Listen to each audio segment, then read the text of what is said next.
ሰላም አለይኩም ውድ የሐሙዲ ዩቲዩብ ተከታታዮቻችን አሁን እምንገኘው በቦሌ በፕራይም ሪል ስቴት ሄድኳርተር ላይ ነው የተገኘንበትም ደግሞ ዋና ምክንያት ድርጅት ስሙ በሶሻል ሚዲያ ላይ እየተነሳ ይገኛል ለዚህም ደግሞ ምክንያቱ ምንድነው ስንል በድርጅቱ ተገኝተን የድርጅቱን ዲፒዩቲ ማናጀር ኢንጂነር ሐላ ሰይድን አግኝተን ከሷ ጋር ቆይታ አድርገናል እናንተም ውድ ተመልካቾቻችን እንድትጋበዙልን ስንል እንጋብዛለን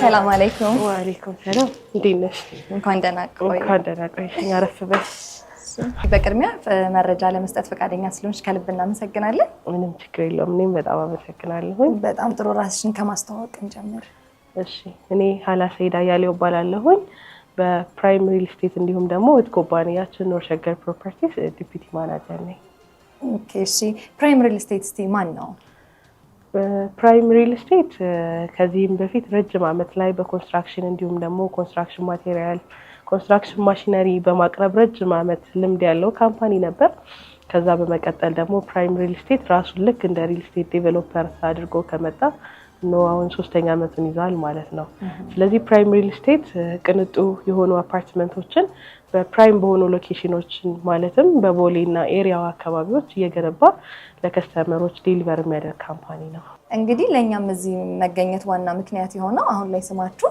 በስፋት ሶሻል ሚዲያው ላይ እየተነሳ ይገኛል የሶሻል ሚዲያው ላይ ተጽዕኖ መፍጠሩ ምክንያቱ ምንድነው ብለሽ ታስቢያለሽ አሁን ላይ ስማችን በስፋት ሶሻል ሚዲያ ላይ እየተነሳ ያለው ካለን የዴሊቨሪ ሁኔታ ይመስለኛል እንዲሁም ደግሞ ካለን ፕራይስ ፌርነስ አንፃር ካለን ፕራይም ሎኬሽኖች ውስጥ ሁሉንም ያማከለ ሲሆን አንድ ካምፓኒ በተደጋጋሚ የሰዎች ፍላጎትና እይታ ይኖረዋልና በዛ ምክንያት ይመስለኛል ይሄንንም ስልሽ ሁሌም ቢሆን ፕራይም ሪል ስቴት ፕሮጀክቶቻችንን ካሰብነው ጊዜ ቀድመን በማስረከብ ዴሊቨር በማድረግ እንዲሁም ደግሞ ብዙ ጊዜ ሪል ስቴቶች ዘርፍ ያለውን ይሄ የኮንስትራክሽን መቆራረጥን እያወጣ ስለሄደ ይመስለኛል ሶሻል ሚዲያው ላይ በሰፊው ስማችን እየተነሳ የሚገኘው በጣም ጥሩ እሺ ደግሞ በተጨማሪ ምንድነው ከዚህ በፊት ሰርታችሁ ያስረከባችሁት ሳይቶችስ አሁን ላይ ደግሞ በመገንባት ላይ የሚገኙት ሳይቶቻችሁ ስፔሲፊክ ሎኬሽናቸው የት ነው የሚገኘው ኦኬ ጥሩ ጥያቄ ይመስለኛል ከዚህ በፊት ፕራይም ሪል ስቴት በሲስተር ካምፓኒዎቹ ምክንያት ወደ አያት አደባባይ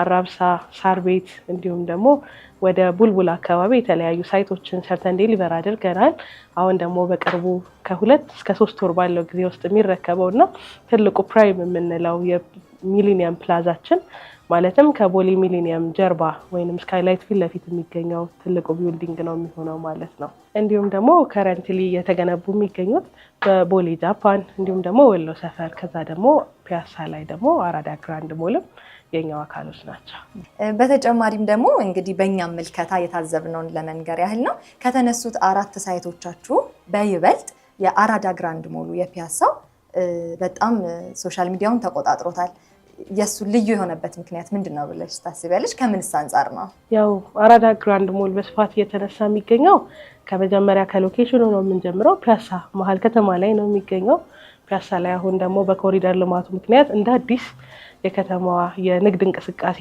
መናኸሪያን ትሆናለች ተብሎ የሚታሰብ ቦታ ላይ ስለሆነ አንደኛ ምክንያቱ እሱ ነው ሁለተኛ ደግሞ አዜ ካምፓኒ እንዳልኩሽ ሁሌም ቢሆን የኮንስትራክሽን ፕሮግረሳችን አይቋረጡምና ፒያሳ መሀል ከተማ ላይ ሁሌም ሰው ሲመላለስ የሚያየው ቦታ ላይ 24 ሰዓት የሆነ ኮንስትራክሽን በሚያይበት ጊዜ ሰው ልብ ውስጥ ይገባል እንደምታውቁ ሳይቶቻችን ሁሌም የሚሰሩት 24/7 hours ነው ማለትም በሁለት ሽፍቶች የተቀያየረ ነው የሚሰራውና ሁለተኛ ደግሞ እሱ ነው የኮንስትራክሽን መቆራረጥ አለመቻሉ ነው በሶስተኛነትና በዋነኝነት ደረጃ ደግሞ ይህ የማይቆራረጥ ኮንስትራክሽን ያለበት እንዲሁም ደግሞ መሀል ከተማ ላይ ያለው ሳይት በጣም በሚገርም ወይም አፎርደብል በሆነ ፕራይስ ማለትም ከሚኒመም እስከ ማክሲመም ድረስ ያሉ ህዝቦች ሊሸምቱት ወይም ሊነግዱበት የሚችሉ ነው ማለትም እኛ እንግዲህ ያለን ሱቆች ከ3 ሚሊዮን ብር አጠቃላይ ሙሉ ክፍያ ጀምሮ ማለትም ከ900 ብር ቅድመ ክፍያ ጀምሮ የሱቅ ባለቤት መሆን ይችላሉ ይህ ስንል ደግሞ ትንሹ ከ20 ካሬ ጀምሮ እስከ አንሊሚትድሊ ወይም 145 ካሬ እና ከዛ በላይ ካሬዎች ያለው አማራጭ ስለሆነ ሰው ዘንድ ሁሉም ነገር ጥሩ እይታ ስላለው ይመስለኛል አሁን እንግዲህ በከተማው ላይ በስፋት እየተነሳ ያለው እንግዲህ ይሄ ሞል በጣም ትልቅ ኢንቨስትመንት የሚፈልግ ነው ስለዚህ በምን ያህል የጥራት ደረጃ እየተገነባ ነው ሰርታችሁ አስረክባችሁ ስለተጠቃሚው በምን ያህል ጊዜ ውስጥ ለማስረከብ እቅድ አውጥታችኋል መልካም በጣም ቆንጆ ጥያቄ እንደምታውቂው ከዚህ በፊት ካለን የግንባታ ልምድ እንዲሁም ደግሞ የኮንስትራክሽን ማቴሪያል እና ማሽነሪ ራሳችን ከማቅረባችን አንፃር ቢልዲንጎቻችን ኳሊቲ ሆነው እንዲሰሩ አንድ የራሳችንን ማስተዋጽኦ ይኖረዋል። ሁለተኛ ከተማችን ላይ አለ በሚባል ኮንትራክተርና ኮንሰልታንት ጋር አብረን ነው የምንሰራው። ይህም ኳሊቲያችንን ይለካዋል ወይም ይጨምረዋል ብለን እናስባለን። በሌላ የጠየቅሽኝ ጥያቄ ደግሞ እንደሚመስለኝ በምን ያክል ጊዜ ነው ቢልዲንጉን ሰርታችሁ ለከስተመሮቻችሁ ዴሊቨር የምታደርጉት ነው የሚለው። ይህ በጣም በሚያስገርም ሁኔታ በአንድ አመት ውስጥ ለደንበኞቻችን ሰርተን ሃንድ ኦቨር እናደርጋለን ማለት ነው። ይህ ሲሆን ግን አንድ አመት ፕሮጀክቱ የሚሆነው እንዳልኩሽ ጧትና ማታ እየተሰራ ስለሚገኝ ኮንስትራክሽን መቆራረጥም ስለማይኖረው ኤግዛክት አንድ አመት ውስጥ ለደንበኞቻችን ዴሊቨር እናደርጋለን። እንግዲህ በአሁን ላይ እንደምንመለከተው በስፋት ኢትዮጵያ ውስጥ የሪል ስቴት አልሚዎች በዝተዋል። እንግዲህ ፉክክሩ በዛው ልክ ነው ብለን እናስባለን። ፕራይም ሪል ስቴት ደግሞ ከነዚህ በምን ይለያል ብለሽ ታስቢያለሽ? እውነት ነው የሪል ስቴት ማርኬት አሁን እየሰፋ ሄዷል እና ሪል ስቴት ማርኬት ላይ ለየት ብለሽ ካልመጣሽ አሁን ላይ ኮምፒውተር መሆን አትችይም። ፕራይም ሪል ስቴት እንዲሁም ደግሞ እህት ኩባንያችን ኖርሸገር ፕሮፐርቲስ ደግሞ ከሌላው ካምፓኒ ይለየዋል ብለን የምናስበው እና ሁሌም በተደጋጋሚ የምንናገረው ኮንስትራክሽናችን ሁሌም የማይቋረጥ ኮንስትራክሽን ማለትም ምንም አይነት የኮንስትራክሽን መቆራረጥ ሳይኖረው ቢልዲንጎችን በታይም ከታሰበው ጊዜ ቀድሞ ኢቨን ዴሊቨር በማድረግ አንደኛው እሱ ነው።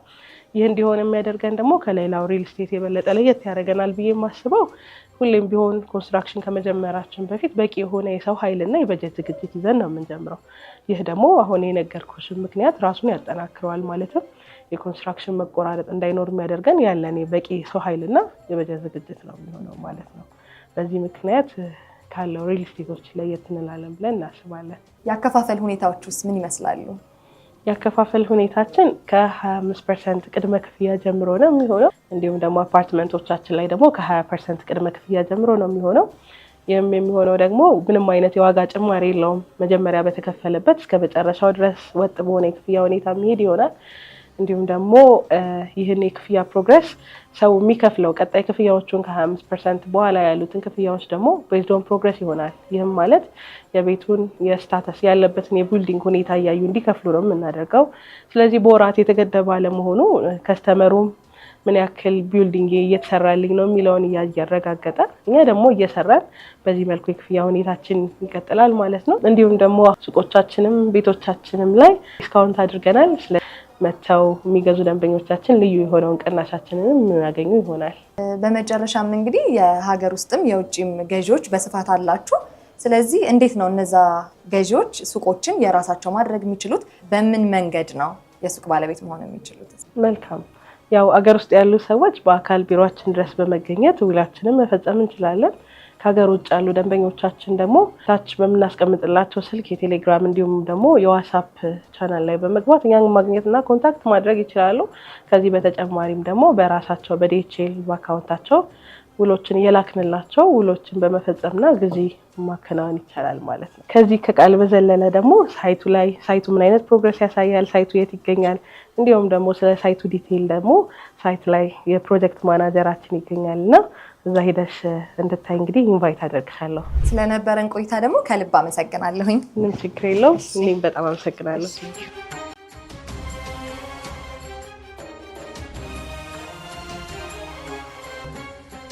እንግዲህ ተመልካቾቻችን ሰፋ ያለ መረጃን በቢሮአቸው ተገኝተን አግኝተናል። አሁን ደግሞ ዋናው የፕሮጀክቱ ስራ የሚፈጸምበት ቦታ ላይ እንገኛለን። ለሱም ደግሞ በቂ የሆነ መረጃን እንዲሰጠን እዚህ የሚገኘውን ሳይት ማናጀሩን ጋብዘናል። ተከታተሉን። እሺ፣ በቅድሚያ ፈቃደኛ ስለሆንክ ከልብ አመሰግናለሁ። ራስን አስተዋውቅልኝ። ኦኬ፣ ስሜ ኢንጂነር ዮናስ ጌታቸው እባላለሁ። እዚህ ሳይት መሀንዲስ ተቀጥሬ ነው የምሰራው። እሺ፣ ሰፋ ያለ ማብራሪያ እንግዲህ ካንተ አገኛለሁ ብዬ አስባለሁ። እስቲ ስለ ሳይቱ አንዳንድ መረጃዎችን ስጠኝ። ኦኬ፣ ሳይቱ እንግዲህ እንደምታዩት ነው። ይሄን ጥራት የወሰደው ዲኤ ኮንስትራክሽን ይባላል። ዲኤ ኮንስትራክሽን በጥራትና በፍጥነት በጣም እጅግ በጣም ፌመስ የሆነ የታወቀ ድርጅት ነው። ይሄንን ደግሞ ኦልሞስት ያለንበት አሁን ይሄ ሰከንድ ቤዝመንት ይባላል። ሰከንድ ቤዝመንት አፍተር ዛት ፈርስት ቤዝመንት አለ። ከዛ በኋላ ሰሚ ቤዝመንት፣ ከዛ በኋላ 1 up to 10 ከ1 እስከ 10 ብሎ ይቀጥላል። ፍሎሩ ኦልሞስት በአንድ አመት የሚጠናቀቅ ነው። በአንድ አመት ደግሞ እንደሚጠናቀቅ ኦኬ ፍጥነታችሁ ምን ያህል ይመስላል? እንዴት እየሰራችሁ ነው ያሉት? የምትሰሩበት ሰዓታት ምንድናቸው? ኦኬ ፍጥነቱ ሁሉ ነገር ሬዲ ነው። ምንም የማቴሪያል እጥረት የለም። የአሰሪ ሰራተኛ ምናምን እንትን እጥረት የሚባል የለም። ባሪፍ ሁኔታ እየሄደ ነው ያለው። በጥራትና በፍጥነት እየሄደ ነው ያለው። ከዚህ በኋላ ደግሞ በመሀል እየመጣች ደግሞ ያው ስለምታዩት በፍጥነት በአንድ ዓመት ውስጥ ያልቃል እና አሪፍ ሁኔታ ነው ያለው። ከቤዝመንት ጀምሮ እስከ አራተኛ እንትን ያለው እንትን ሱቆች ናቸው። ከአራተኛ እስከ ሰባተኛ ምናምን ያሉ ደግሞ ቢሮዎች ናቸው። ከሰባተኛ እስከ ላይኛው አስረኛ ደግሞ መኖሪያ ናቸው። እንትኑ ያለው ፕላኑ ያው ያኔ ደግሞ በአካል የዛሬ ዓመት ደግሞ ሱቆችም ቢሮዎችም መኖሪያቸው እዚህ ሆነን አብረን እናየዋለን። የዛኔ ሰው ይበላል። እናንተ የኮንስትራክሽን ባለሙያ ነህ አይደለ? ያው ሳይት መሀንዲስ ነህ። ፕሮጀክቱ ምን ፕሮጀክት ነው የሚባለው? ኦኬ ኖርሸገር ሆነ ያው ኮንትራክት የወሰደው ኮንስትራክሽን ነው። ኖርሸገር ነው የሚያሰራው። ስለሰጠህን ሰፋ ያለ ማብራሪያ ከልብ እናመሰግናለን። እኔም እዚህ ስለመጣችሁ አመሰግናለሁ። እሺ መልካም ቀን። እንግዲህ ተመልካቾቻችን አሁን የምንገኘው የፕራይም ሪል ስቴት እህት ኩባንያ የሆነው ኖርሸገር ፕሮፐርቲ እያስገነባ በሚገኘው ትልቁና ግዙፉ ሞል ላይ ነው። እንግዲህ እንደምታዩት ይሄ የምትመለከቱት ፕሮግረስ እጅግ በፈጣን መንገድ እየተገነባ ነው። እኛም የምንገኘው የሚገርማችሁ ምሳ ሰዓት ላይ ነው። ነገር ግን ከኋላዬ ድምፅ ይሰማችኋል። ፕሮግረሱ ምሳ ሰዓትን እንኳን እንደማይቆም ማሳያ ነው ማለት ነው። 24 ሰዓት የሚሰራ ተቋም እንደሆነ አንዱ ማስረጃ ነው። ከዚህም በዛት G+10 ነው እያስገነባ የሚገኘው አፓርትመንቱ። ይህንን ከግራውንድ ጀምሮ እስከ አራተኛ ያሉ ለሱቆች ነው የሚሉት። እነዚህም በተለያዩ የካሬ አማራጮች ከ20 እስከ 145 ጀምሮ እንደየፍላጎታችሁ ማግኘት ትችላላችሁ።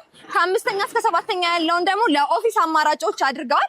ሌላውን ደግሞ የቀሩትን ደግሞ እስከ 10ኛ የሚገኙትን ደግሞ ለመኖሪያ ሬዚደንሻል አድርገውታል ማለት ነው። እንደምትመለከቱት ፒያሳ አሁን ላይ ትልቅ የማርኬት ፕሌስ እየሆነች ነው የሚገኘው። ስለዚህ አሁን ላይ ትልቁን የዋጋ ቅናሽ ቢጠቀሙ በይበልጥ ትርፋማ ይሆናሉ ስንል እንዲገዙ ጋብዘውታለን ማለት ነው። ውድ ተመልካቾቻችን